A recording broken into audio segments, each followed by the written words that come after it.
Bună, dragilor, și bine ați venit la o nouă citire. Dacă titlul te-a atras, înseamnă că ai aici cu siguranță un mesaj pentru tine. Îți mulțumesc pentru că mă urmărești, îți mulțumesc pentru că mi-ești alături. Dacă vrei și tu astfel de citire, te invit oricând, cu drag, doar pe aplicația de tarot și astrologie Cristina Surpa, disponibilă atât pe iPhone cât și pe Android. Hai să vedem așadar pentru tine, pentru casă, în curând în viitor, ce nu știi pe neașteptate și ce o să te mire. Hai să vedem mesaje pentru tine.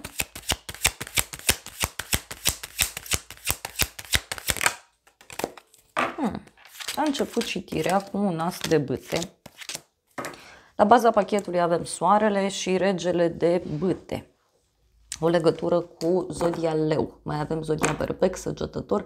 O perioadă în care lucrurile sunt foarte așezate pentru tine. Văd aici o bucurie mare, văd aici pentru tine o realizare. Este o perioadă în care lucrurile încep să arate mult mai clar în viața ta. Pentru unii, dacă așteptați un răspuns pozitiv din punct de vedere profesional, atunci acesta vine și este favorabil. De asemenea, poate să fie vorba și despre un moment în care ai aici un bărbat care are un rol foarte important în viața ta. Fie este un părinte, poate o rudă foarte dragă ție, pentru alții poate e vorba de un șef, poate e vorba de un prieten important. Pentru tine avem asul de bâte, deci aici putem să discutăm și despre foarte multă pasiune, un nou început, văd aici pentru tine. Tot pentru tine, asul ăsta de bâte, uite, poate să reprezinte și o revelație pe care o ai. Poate să fie și că ai foarte mult entuziasm în legătură cu o activitate, ai foarte mult entuziasm în legătură cu o situație anume. Hai să vedem despre ce este vorba cu asul de bâte.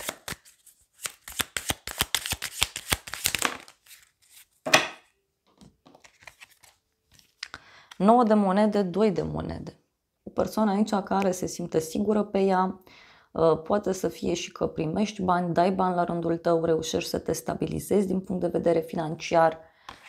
Pentru unii poate să fie și un moment în care pur și simplu te bucuri de tot ceea ce ai în jurul tău și reușești să rezolvi ceva anume. Uite, avem judecata, deci poate pentru unii e ceva legat de acte sau poate avea legătură cu o decizie importantă care se ia. Mai vreau o carte.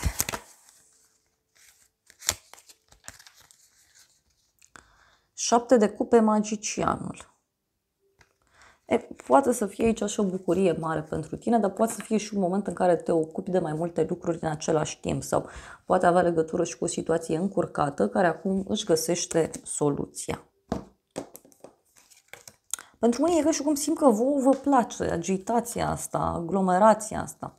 Pentru casa ta avem puterea, o legătură cu zodia leu, dar și oarecare provocare care poate să apară fie în familia ta, fie pentru unii e ca și cum aveți ceva important de rezolvat pentru familie, pentru casă și atunci e normal să fie această provocare, e ca și cum e mai multă muncă, e mai multă activitate.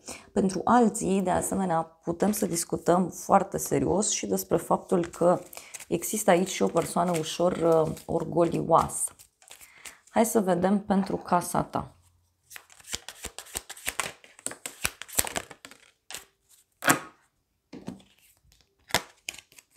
Nebunul și cavalerul de monede. Cineva care vine către tine cu un pachet, cu un colet, poate să fie vorba și despre o persoană aici care îți face o surpriză. E o veste care apare și care pur și simplu te eliberează.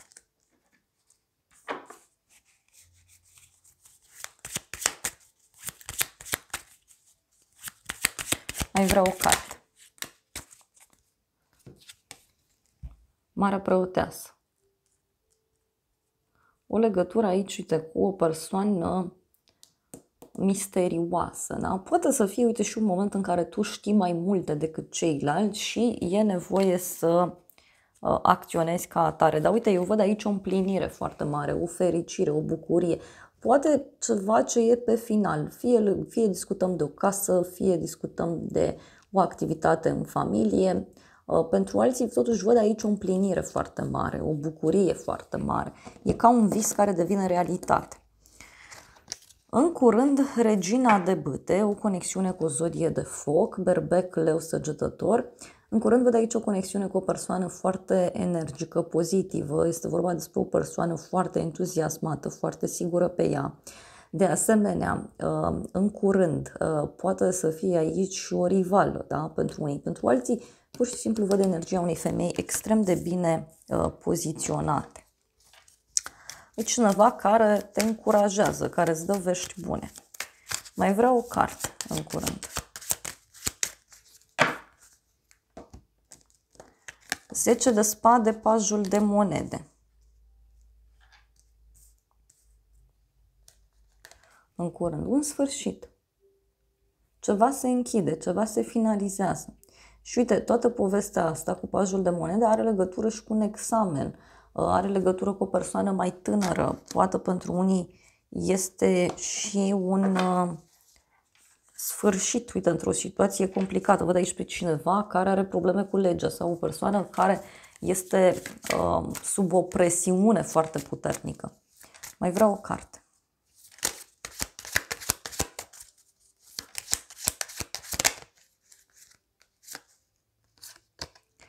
Temperanța, spânzuratul, o legătură cu zodia Săgetător, zodia Pești. În curând. Cineva care se vindecă. Sau poate este o persoană care simte nevoia de o pauză, cineva care simte nevoia de odihnă, simte nevoia de relaxare.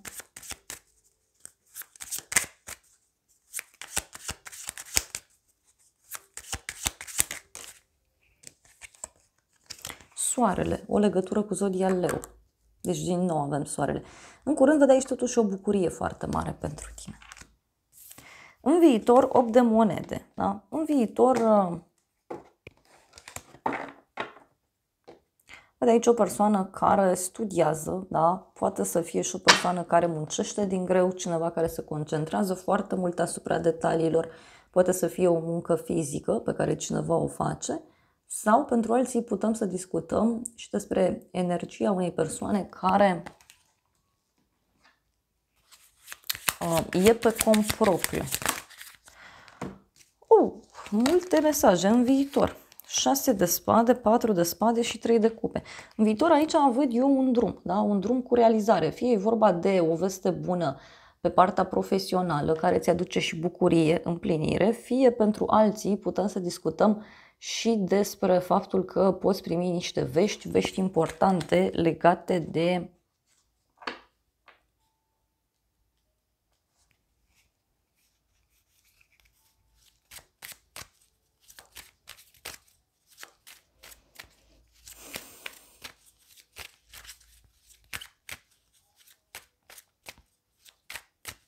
o vacanță, o călătorie, nu știu. Avem 8 de spade, deci e și ca un fel de obsesie aici. Da? Avem regele de bâte, 8 de spade. Poate e o veste ciudată care apare de la o persoană care este, nu știu, are tot felul de gânduri. Este o persoană ușor obsesivă sau o persoană care are tot felul de idei din acestea ciudate.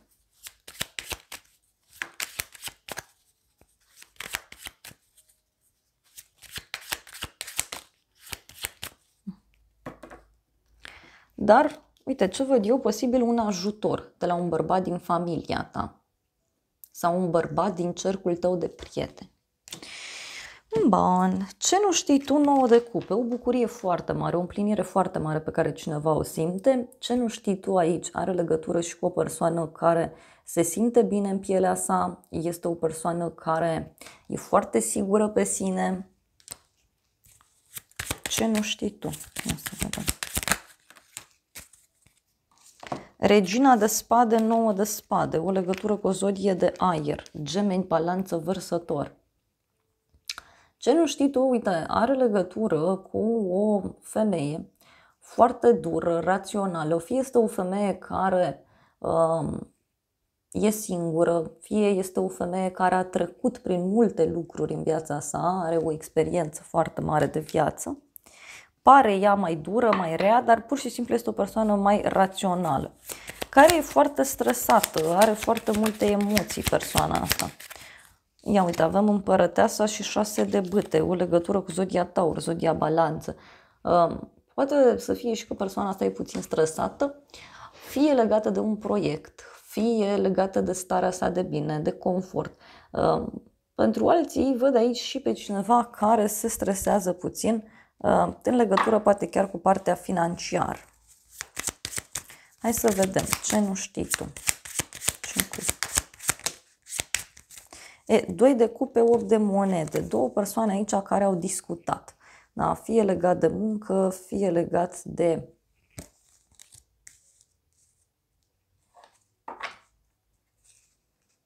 o activitate în comun.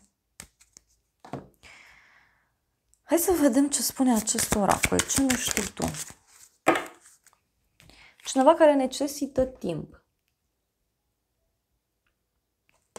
Da? Cineva care vrea să lase totul să curgă de la sine. Și mai văd aici o persoană, da? Cineva care nu este dispus să-și piardă timpul. Cineva care e dispus să meargă mai departe. Poate e ceva pentru unii legat de un animăluț de companie.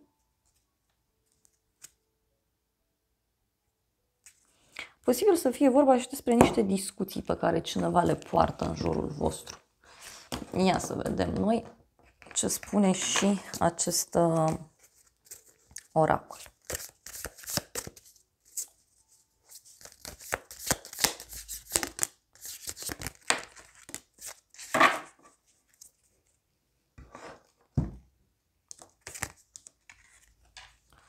Și avem așa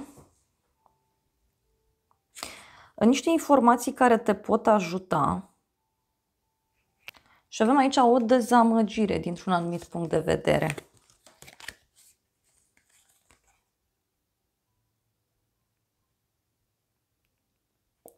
Avem o părere de rău după nimic. Deci e cineva aici care are niște regrete pe de o parte, pe de altă parte persoana asta e ca și cum renunță la ceva. Da? Și avem februarie, cifra 2, zodia pești, zodia vărsător, iar apoi avem atenție la sănătatea ta. Poate să fie, uite, și că ești într-o perioadă în care e posibil să te agiți prea tare, să depui prea mult efort undeva anume și atunci să ți se indice mai multă odihnă. Calea banilor. O cale cu bani te așteaptă pe tine. Interesant.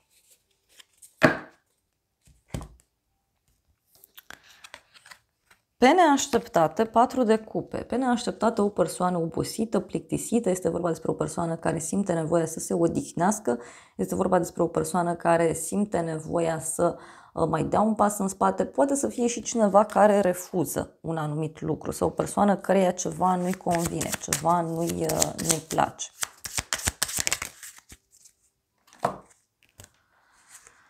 Regina de cupe, 6 de cupe, 3 de bâte. O legătură cu o zodie de apă, rac, scorpion sau pești.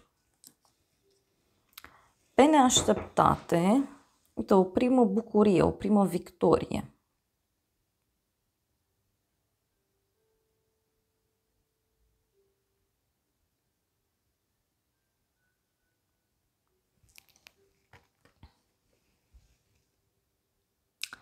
Pe neașteptate, uite, este o vestă care vine, e o vestă foarte bună, dar are legătură cu o persoană plictisită, obosită, cineva care parcă n-are chef, cineva care și-a pierdut încrederea.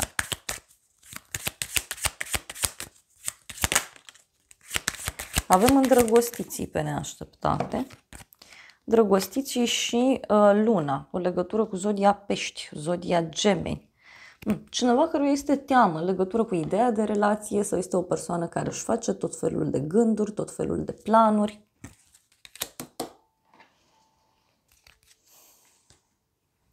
Ia să vedem noi. Pe neașteptate. Poate are legătură și cu un suflet pereche. Avem aici așa pace și armonie. Primul mesaj. Deci e cineva căruia, nu știu, care e plictisit, obosit, cineva care vrea pace, vrea liniște. Cineva încearcă să te facă. Fă ceva înainte fă ceva în acest sens, da? Deci ți se zice să faci ceva în acest sens. Pentru că este o persoană aici care, știu eu, poate nu-i de acord cu ceva. Dar avem o ușă care spune că oportunitățile te așteaptă. Avem și un liliac, adică atenție că sunt și oameni care lucrează așa pe la spate. Mai vreau un mesaj.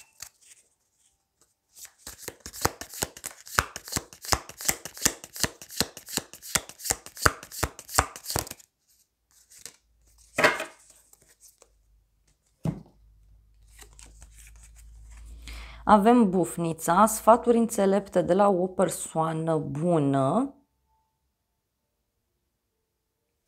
și ceva ce trebuie planificat aici. Interesant. Deci e un personaj care e fără direcție. Și avem o barză, noutăți în legătură cu o naștere, da? O sarcină sau un nou proiect. Da? Noi oportunități. Ce o să te mire? 10 de spade, un sfârșit. Cineva renunță. Ceva ce reușești să finalizezi. Ceva ce este închis. Hai să vedem. Ce spune și tarotul? Ce o să te mire? Ce cu sfârșitul ăsta? Oh, 5 de cupe, 5 de cupe, 4 de bâte. O persoană care are niște regrete, cineva care are niște probleme. Fie legate de o zi mare, o zi sfântă, fie este ceva legat de o petrecere.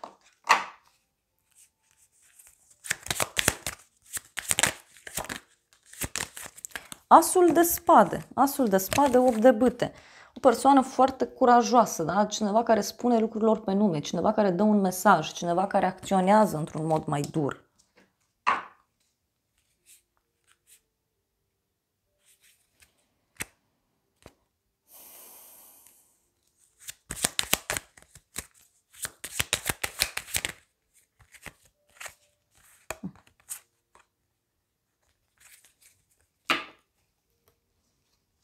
E o persoană curioasă, doar că este și o persoană ușor încăpățânată. E ca și cum cineva spune că, nu știu, cineva încă își menține punctul de vedere. Poate să fie. Dar are legătură cu un sfârșit. Hai să vedem. Și avem așa, țineți viața în echilibru. Deci acest sfârșit îți poate aduce echilibru. Și avem așa,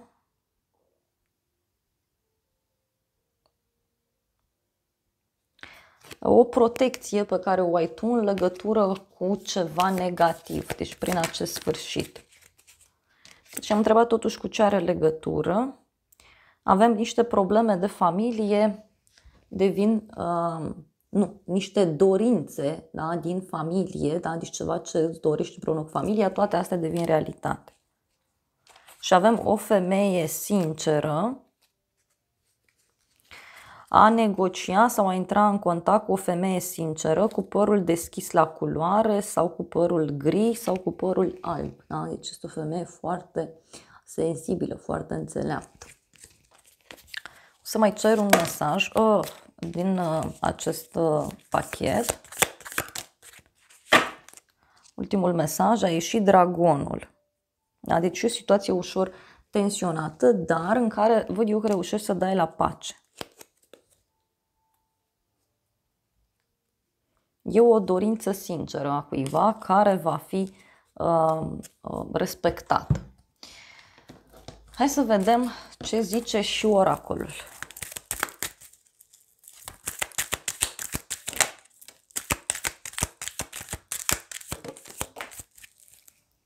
Și avem așa. O bucurie de departe, o persoană vicleană și boală. Deci poate să fie o persoană care comentează, e o persoană de undeva de la drum.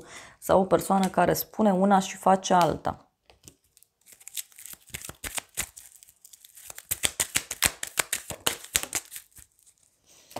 Și avem așa, vei reuși ce gândești și un bărbat mai tânăr. Deci poate acest bărbat să aibă un rol important în toată situația asta.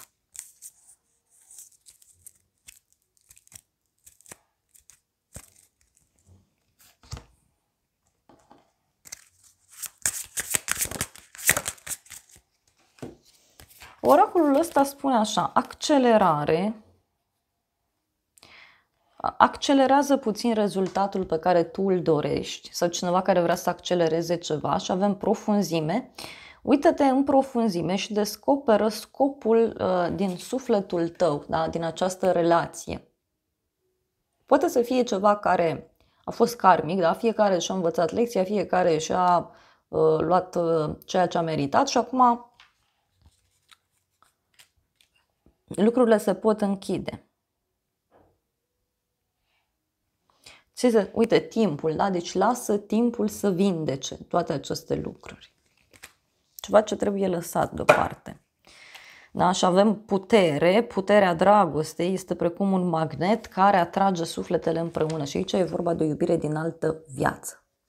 Na, dragilor, acestea au fost previziunile de această dată. Eu vă mulțumesc pentru prezență, vă îmbrățișez cu drag. Sper din suflet să vă fie de folos aceste informații și să ne revedem cu bine și data viitoare. Eu vă doresc să aveți parte de o zi sau de o seară cât mai frumoasă.